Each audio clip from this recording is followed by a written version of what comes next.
Welcome back to the channel. All right, today we're going to be cooking on the green egg. I haven't cooked on the green egg much lately. We've been cooking on the lang, but we're going to just do some pork chops. Well, we call them pork chops. It's really a tenderloin that I cut up into steaks, and we call them pork chops. So they're really just pork steaks, tenderloin steaks. So when I come out, this is usually the condition it's in after I've cooked on it. Sometimes the cap's on it. This is just a regular cap. It's usually a dirty mess. My cast iron grate broke. I've got to get that warrantied. They usually are pretty good about warrantying parts when they break. I've broken several internal pieces and not had too much of an issue getting them. Last time I had to get a place setter replaced. It took a little while. They're on back order, but so I have this by green egg that helps me lift the grate out. I need to adjust this lid. Every once in a while you'll have to make an adjustment on the lid hinge. It's been a few years since I've had to do that. I usually just set my grate down and I'll take this is where I keep my utensils hanging in the shop. Just scrape the last cook off the place setter here, where your drippings will fall. I like cooking on this place setter. I cook on it all the time. I don't ever cook over direct flame. Just it prevents a lot of flame ups. It just turns it into an indirect cooker, and this is one of my favorite pieces of the egg. So I just flip it up, kind of just rake my ashes through the bottom of the grate here. And we are cooking on charcoal. We cook on lump sometimes. We cook on real wood sometimes. Real wood's a little campfirey on this thing for me, so I mainly cook with charcoal or lump. I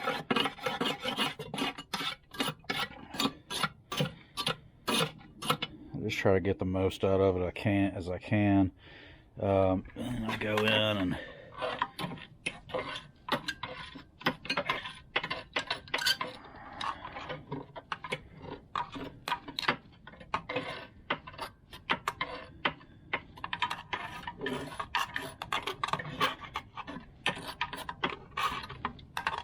clean out some ash, give it some airflow. I've had this thing for a long time, probably 10 plus years. My wife bought me this egg for a Father's Day gift. I was debating on buying another char griller type deal, or a porch model lang or something like that, and the only problem I have right now is the screen's behind that, and it's I used a lot of marinade one time, and I think it ran down in here and gelled in here, so I need to take all this apart and clean it or replace it. So my door is stuck right there, but that's usually where I cook with, so that's where I usually leave it to cook, so it's not a problem. But I can't shut down at the end of the cook. You can shut it down and put your cap on it here up top, and it'll put the fire out, and you can save your remaining charcoal for the next burn, or lump or whatever you got in it. So now I need to grab the charcoal. All right, today we're going to be cooking with a little Kingsford sweet and fruity applewood. I like these little flavored, the little apple and cherry and pecans and stuff like that they've got. I usually go with the cherry, but the wife went to the store the other day to get us some charcoal, and that's what she ended up coming home with. It's probably all they had. Sometimes I just use I'll go to Sam's and buy, usually for like 15 or 17 bucks, you can get 2 big bags of regular Kingsford, which is a great deal. So we're gonna pour some of this in here and get this thing fired up. Okay, this is how I start it. I used to start it by putting junk mail in the bottom here and just taking a cigarette lighter and lighting my old junk mail and lighting my fires that way. It'll burn up through the grate in the bottom. I poured my charcoal in. But I've quit doing that because it takes a while to get it going sometimes like that. So I usually just keep a MAP gas starter. MAP's hotter than propane, so I like to keep MAP around. I always have a MAP and a propane starter. So start my fireplaces with it. I start my grills with it. Start my burn pile with it. It's just a quick, easy way to get things going. I'll hold it in one spot for a few minutes, move it around a little bit, get everything kind of fired up.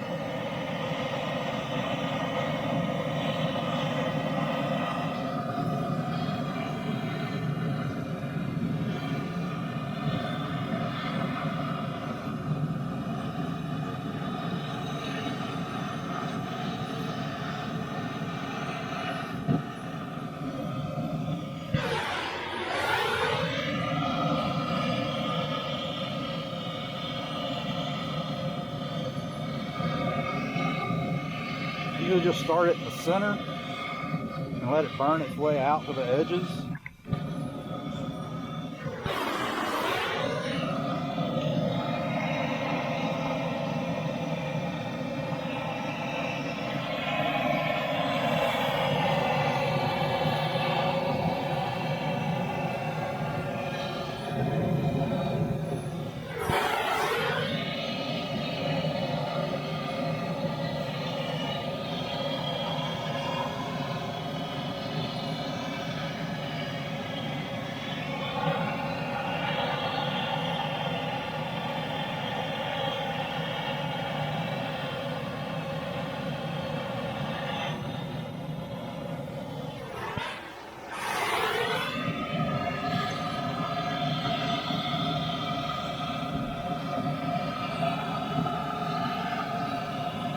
As you see, it doesn't take long to get things going.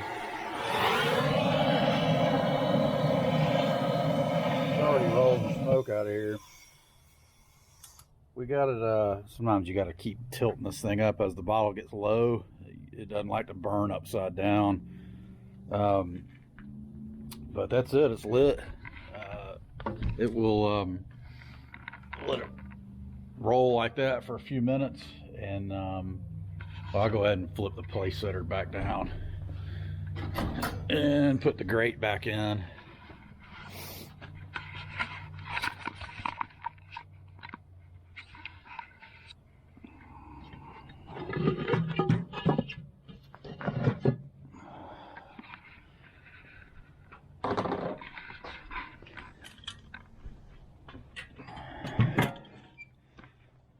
I'll let that go for I don't know, a minute or two with the lid open.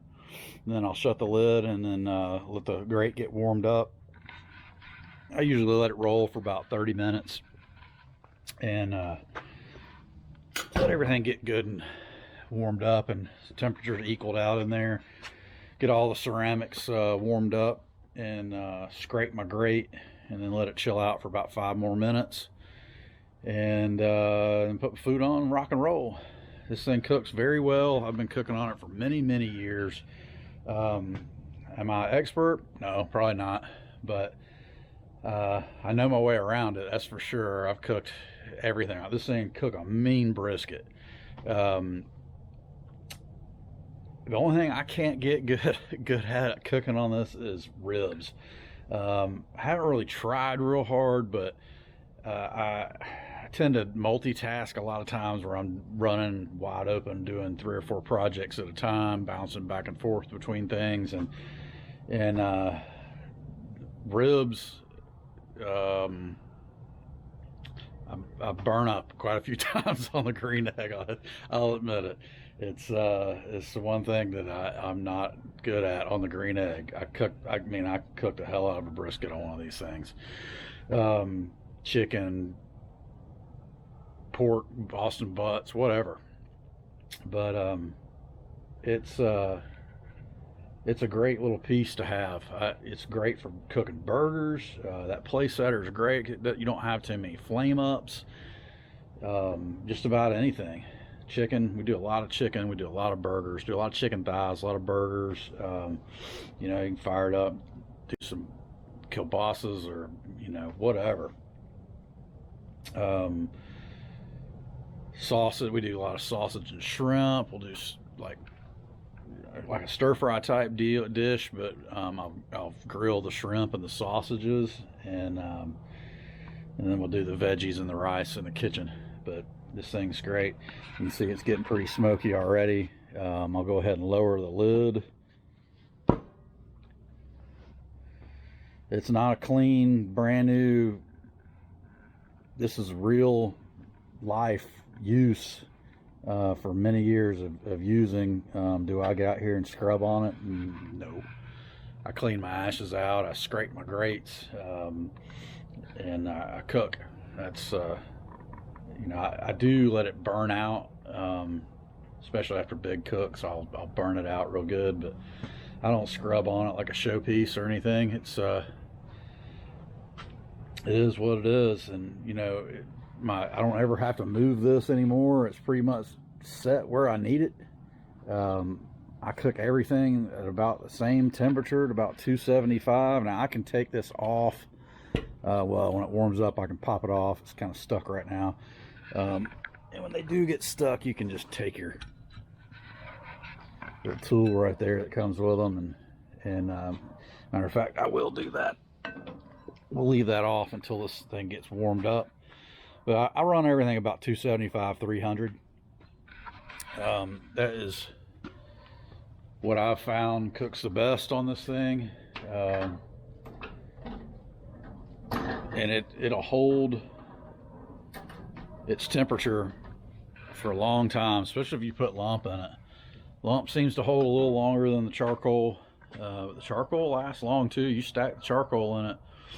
And what I like about this place setter too is in between the grill, you can put a water pan in there and cook directly over a water pan. Like that's how I'll do a brisket, like right over a pan of water. And sometimes you can go back and look at some of my videos, from some of my earlier videos from when I first started fooling around with this YouTube thing. You know, I'd cut up like onions and stuff and put bourbon and beer and stuff in my pan. I don't really mess with that too much anymore, but you can. Garlic and onions in the pan, in the water pan. Why not steam a little garlic and onion into your meat? I've done that and it's turned out really good. So anyway, give those a try. Okay, so this thing is getting warmed up. It's over 400, which is about where I like to choke it down. So I'll grab my lid, shake the ash out of it, and then I'll come back in a few minutes once it's cooled back off a little bit, and scrape the grates, and then we'll let it rest again. Or not rest, but kind of acclimate itself. And if I open the lid right now, it may flame up on me. So I kind of like to do this just to, I don't know, make all the metal and ceramics inside kind of the same temp, I guess.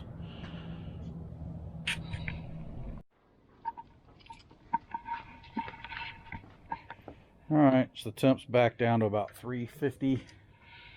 I know I said I cook at about 275, 300, and I do.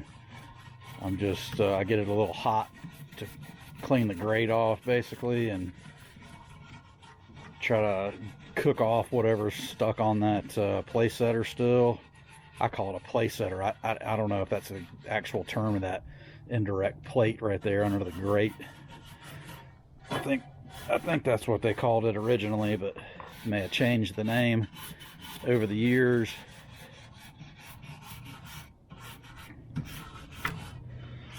Gotta be careful with these bristled brushes too. I mean, sometimes they will leave a little bristle on your grate, so I kind of try to look at it real good and make sure there's nothing sitting there. You don't want it to get stuck in somebody's food and then end up in their mouth. That would be painful, and they probably wouldn't be very happy with your cooking abilities at that point. Excuse me. All right, I'm gonna let this thing chill back out for about 5 minutes, and then I'm gonna go grab my loin steaks, drop them on the grate. Okay, we're losing some daylight, so a couple of these, the last end of this video may be with my headlamp on. You can see we've dropped that back down to about 375. We'll let a little bit of a heat out for a second. We don't want it to flame up too much. We don't want to get too much oxygen in there. You can see it glowing down in there. Got a good bed of coals, and when I put all the meat on, it will usually lower the temperature just from that alone. Just the meat being introduced into the grill will usually cool the grates off and bring that temperature back down about where I want to run, and then it'll slowly chill itself out.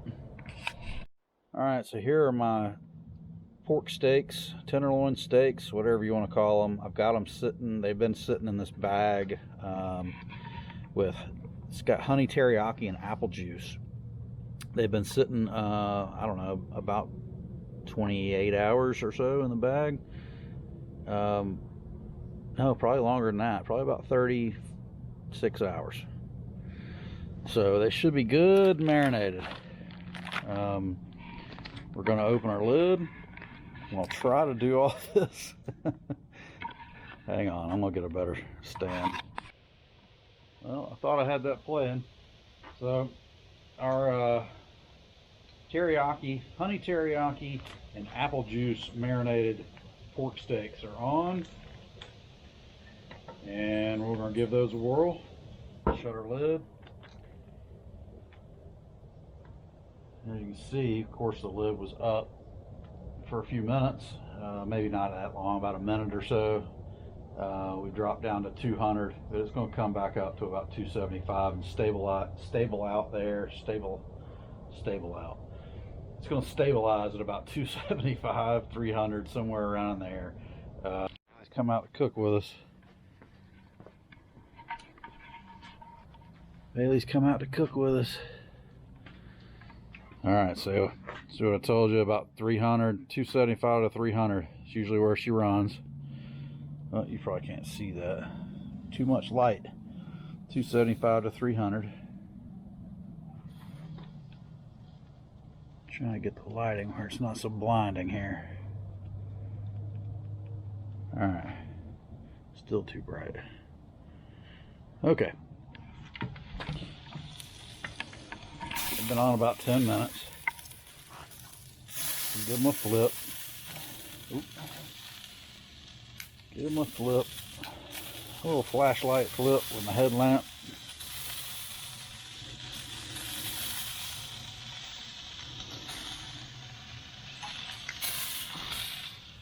Okay. So let's see, what time is it? It's 6:18. I'll check them again at 6:25. Check them again about 6:25, and they should probably, I'll probably put a temperature gauge in them at that time. These things, you don't want them to get hot. You want them to pull them about 160, because they get real tough if you let them get above that. You let them hit 170 and you've ruined them pretty much, in my opinion. They're just tough.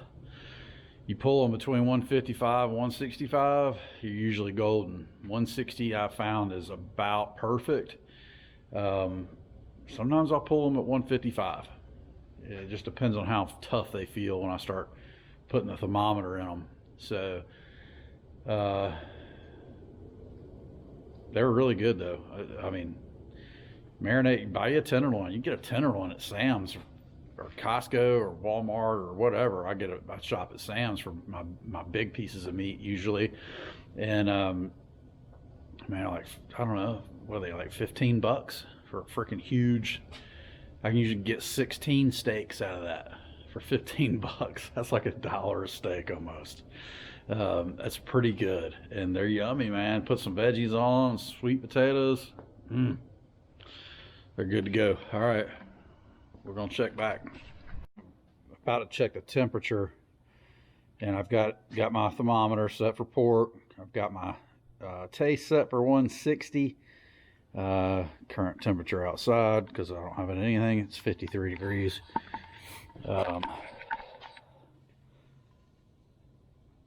Trying not to blind y'all with these lights.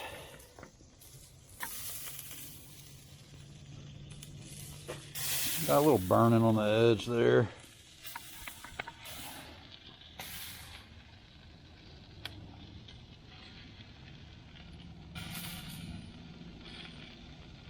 At 147 on the front.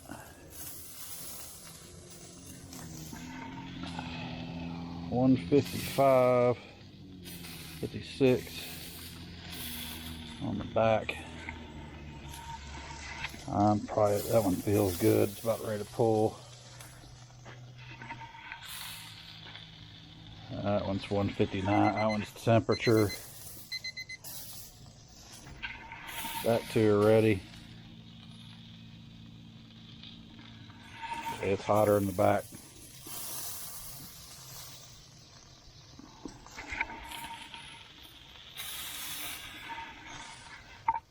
That one's ready.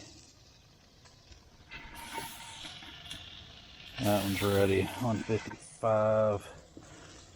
See, these things will continue to get hot after you pull them off too. So that one's over. It's 163. 160. Check this one more time. All right, since we've probed them, they're all ready. Okay, again, very important you don't over temp them. All right, dog knows when the grill's on. She is no dummy. She gets a piece of meat every time.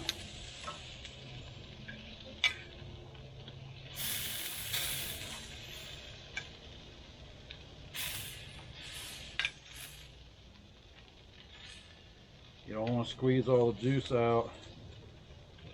You want to just leave them be. See that juice? Those are going to be good. The fat burned a little bit on the edges. No big deal. Yummy. Don't go over temp with them. I stress it. You'll ruin them if you let them get over 160, 165. Pull them at 155, at 158, 160, something like that. All right, so we're gonna get ready to eat. We got sweet potatoes, vegetables, and our pork steaks, tenderloin steaks, whatever you want to call them. I just call them pork chops. It's easier. So thanks for hanging out with me. Hope you learned something. Just thanks for hanging out with me. Don't forget to give me a thumbs up. Like the video, please. It helps with the algorithms. Helps share the video on the platform. So just give me a thumbs up if you would. Hey, if you hadn't subscribed, hit that subscribe button as well. I appreciate you watching. Come back, check us out next time. Thanks.